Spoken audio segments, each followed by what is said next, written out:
Αυτό είναι για σένα. Για να δεις πως αισθάνομαι, μικρή μου. Είναι για σένα. Άκουσέ το για σένα. Κοίτα, μικρή μου, η μουσική μου είναι η ζωή μου. Αυτή είναι όσα πίστεψα και κουβαλάω μαζί μου. Δεν δίνομαι καλά και δεν πατάω σε κλαμπ. Μα ξέρω πως θα είμαι εκεί για σένα, οπότε με ζητάς. Να με εμπιστεύεσαι και να κλείνεις τα μάτια στην αγκαλιά μου μέσα να σε. Ακούγοντας κομμάτια που έχω γράψει για σένα. Την τύχη μου κοντράρω, μόνο που δεν ξέρω να τραγουδάω, γι' αυτό ραπάρω. Ελπίζω να σ' αρέσουν, την καρδιά σου να αγγίζουν.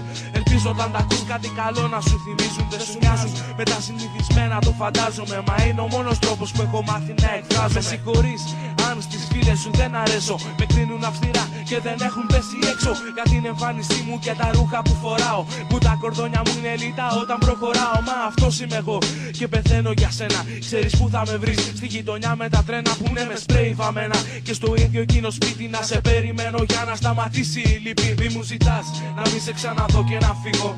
Είσαι ο μόνος λόγος που τις σκέψεις μου ανοίγω. Λυπάμαι με αυτή τη φορά, θέλω να με κοιτάς στα μάτια, μήπως βρεις αυτό που αναζητάς. Μη μου ζητάς να μην σε ξαναδώ και να φύγω. Είσαι ο μόνος λόγος που τις σκέψεις μου ανοίγω. Λυπάμαι με αυτή τη φορά, θέλω να δεις τι αισθάνομαι για σένα και πως μακριά σου χάνομαι.